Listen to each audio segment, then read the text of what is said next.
প্রেত চক্র। এখানে ভয় ও ভূত দুটোই পাবে। নমস্কার, আপনারা শুনছেন প্রেত চক্র। আমি শুভ রয়েছি তোমাদের সাথে। আশা করছি তোমরা সবাই ভালো আছো। তোমরা যে যেখান থেকে শুনছো সকলকে স্বাগত জানাচ্ছি প্রেত চক্রের আসরে।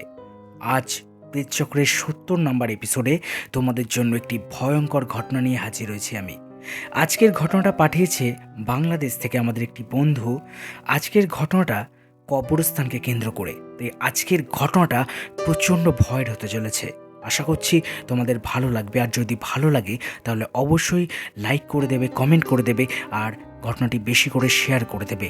আর এই ঘটনাটা শুনে যদি তোমাদের মনে হয় যে তোমাদের কাছেও এই রকম কোনো ঘটনা আছে, হতে পারে সেটা তোমার নিজের সাথে ঘটে যাওয়া বা তোমাদের কারোর থেকে শোনা ঘটনা, সেটা তোমরা খুব সহজেই আমাদেরকে লিখে পাঠাতে পারো pretchakro23@gmail.com বা হোয়াটসঅ্যাপ করতে পারো আমাদেরকে।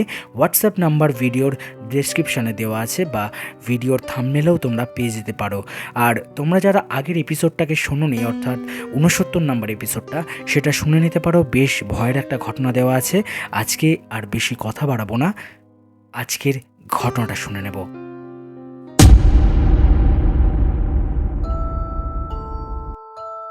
আমি ১ মাস যাবৎ তোমার প্রেতচক্রের এপিসোডগুলো শুনছি, বেশ ভালোই লাগছে।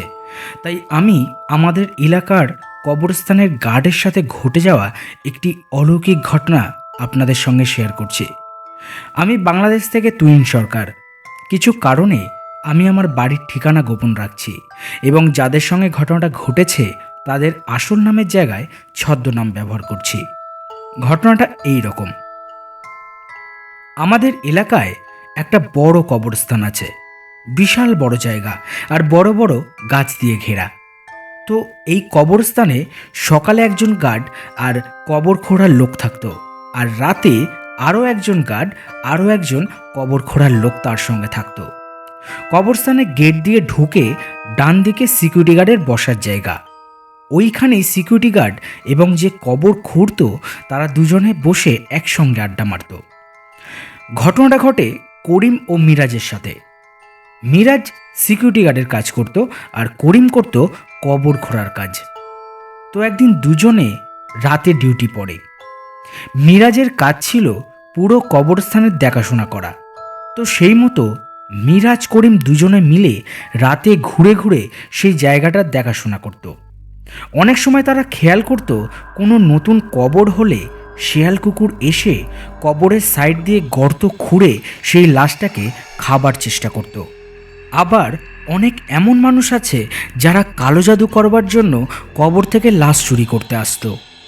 মিরাজ আর করিম সেই শেয়াল কুকুর ও সেই সব অসাধু মানুষদের থেকে কবরস্থানটা রক্ষা করত।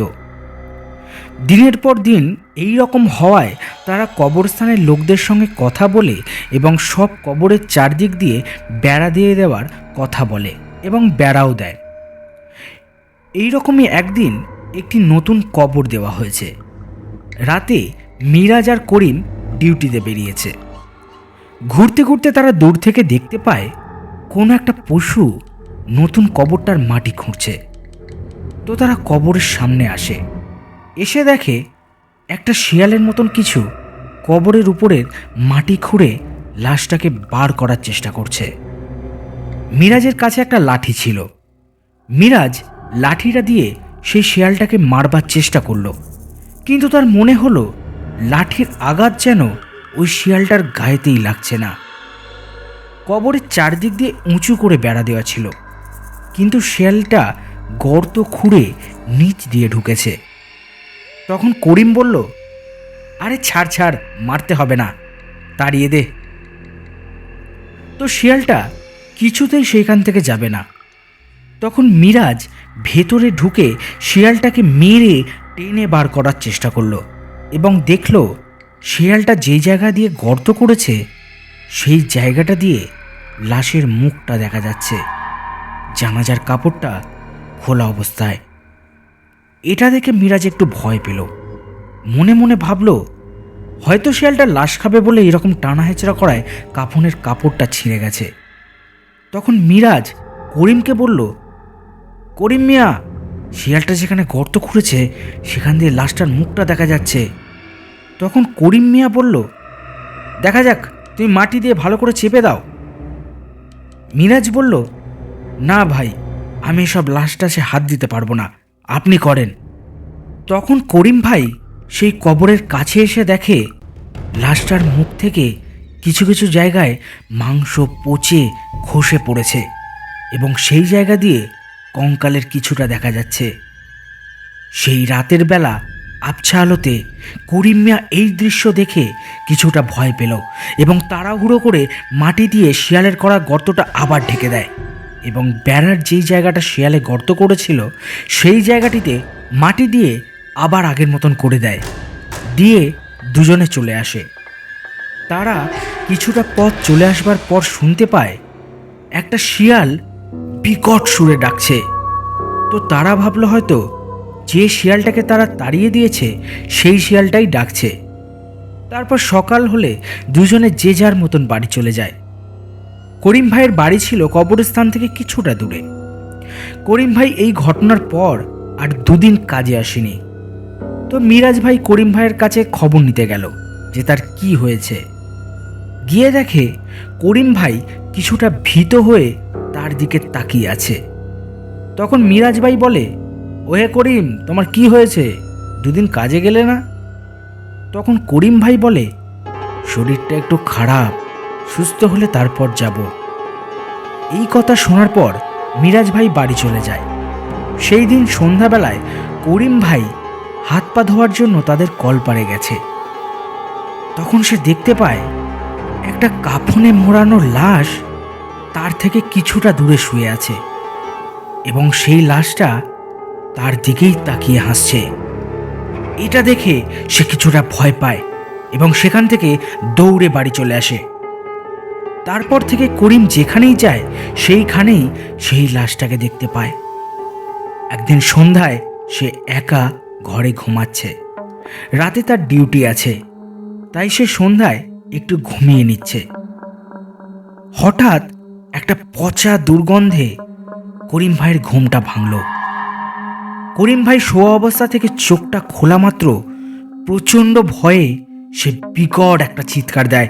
সে দেখে সেই লাশটা যেটার কবর সেই শেয়ালটা খুঁড়েছিল এবং করিম ভাই সেই গর্তটা বুঝিয়েছিল। সেই লাশটা তার মুখোমুখি উল্টো হয়ে তার দিকে শুয়ে আছে এবং তার মুখের মাংসগুলো পচে গলে গলে তার গায়ের উপর পড়ছে এবং সেই লাশটা তার দিকে তাকিয়ে একটা অমানবিক হাসি দিচ্ছে। লাশটা পুরো শূন্যে ভেসে আছে। এটা দেখে বিকট একটা চিৎকার দিয়ে করিম ভাই সেইখানেই অজ্ঞান হয়ে যায় এবং জ্ঞান ফেরবার পর দেখে পাশে মিরাজ ভাই বসে আছে। মিরাজ ভাই করিম ভাইকে দেখতে আসে যে সে কাজে যাবে কিনা।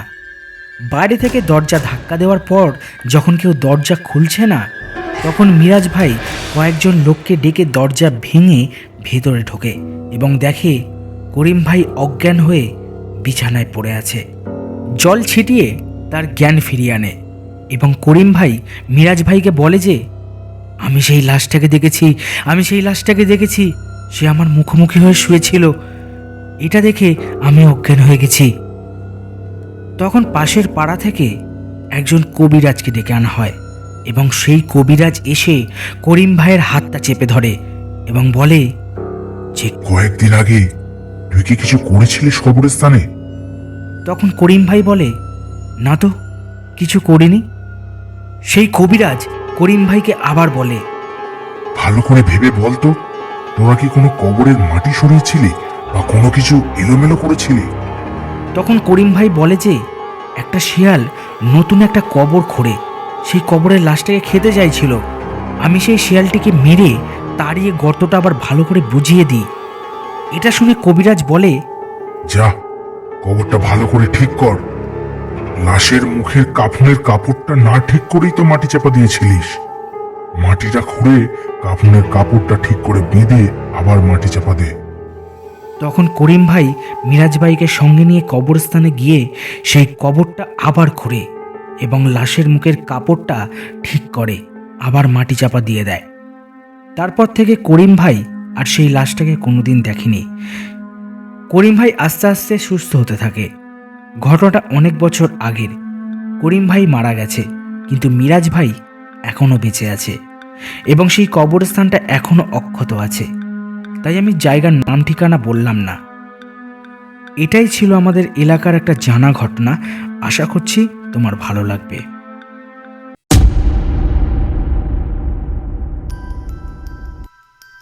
বেশ একটা ভয়ের ঘটনা শুনে নিলাম আমরা। তুহিনকে অসংখ্য ধন্যবাদ আমাদেরকে এই রকম একটা সুন্দর ঘটনা পাঠানোর জন্য। আর তোমার কাছে যদি এরকম কোনো ঘটনা থাকে আরও বেশি বেশি করে পাঠিয়ে ফেলো। আজকের ঘটনাটা বেশ ভয়ঙ্কর একটা ঘটনা ছিল। আশা করব ভালো লেগেছে। যদি ভালো লেগে থাকে তাহলে অবশ্যই লাইক করে দেবে, কমেন্ট করে দেবে আর বেশি বেশি করে শেয়ার করে দেবে, যাতে সবাই জানতে পারে যে প্রেতচক্র নামে একটা শো হয় যেখানে সত্যি ভৌতিক ঘটনা শোনানো হয়। তোমাদের মতো অনেকেই আছে যারা সত্যি ভৌতিক ঘটনা শুনতে ভালোবাসে। আর প্রেতচক্র কিন্তু কোনো ঘটনার সত্যতা যাচাই করে না। তাই আশা করব ঘটনাগুলি তোমরা খোলা মনে আনন্দ উপভোগ করবার জন্যই শুনবে। বিশ্বাস করা বা না করা সেটা তোমাদের ব্যক্তিগত ব্যাপার। আর তোমরা যদি চাও যে প্রেতচক্রের এপিসোডগুলো আরও বড় হোক, তাহলে তোমরা বেশি বেশি করে ঘটনা পাঠাও। আমি আরও বড় এপিসোড আনবার চেষ্টা করব। আর এই ঘটনা শুনে যদি তোমাদের কারোর মনে হয়ে থাকে যে তোমাদের কাছেও এই রকম কোনো অদ্ভুত বা অলৌকিক ভৌতিক ঘটনা আছে, সেটা তুমি আমাদেরকে পাঠাতে পারো। সেটা হোক তোমার নিজের জীবনে ঘটে যাওয়া ঘটনা বা কারোর থেকে শোনা ঘটনা বা কোনো বন্ধুর থেকে কালেক্ট করা ঘটনা, সেটা তুমি আমাদেরকে পাঠাতে পারো খুব সহজেই petchakro23@gmail.com বা হোয়াটসঅ্যাপ করতে পারো আমাদেরকে। হোয়াটসঅ্যাপ নাম্বার ভিডিওর ডেসক্রিপশানে দেওয়া আছে। আর তোমরা যারা আগের এপিসোডটা শোনোনি, অর্থাৎ 69 নাম্বার এপিসোডটা, সেটাও শুনে নিতে পারো। বেশ ভয়ঙ্কর একটা ঘটনা দেওয়া আছে। আশা করছি তোমাদের ঘটনাটি ভালো লাগবে। আর তোমরা অনেকেই আছো যারা আমাদেরকে সাপোর্ট করছো, আমাদের ভিডিও দেখছো, লাইক করছো, কমেন্ট করছো, তাদেরকে অসংখ্য অসংখ্য ধন্যবাদ। আর যারা ঘটনাগুলিকে শেয়ার করছো তাদের জন্য অনেক কৃতজ্ঞতা। আজকের এপিসোড এইখানে শেষ করছি। দেখা হচ্ছে পরবর্তী একটি নতুন এপিসোডে। সবাই ভালো থেকো, সুস্থ থেকো এবং আমাদের প্রেতচক্রের ঘটনাগুলিকে শুনতে থেকো।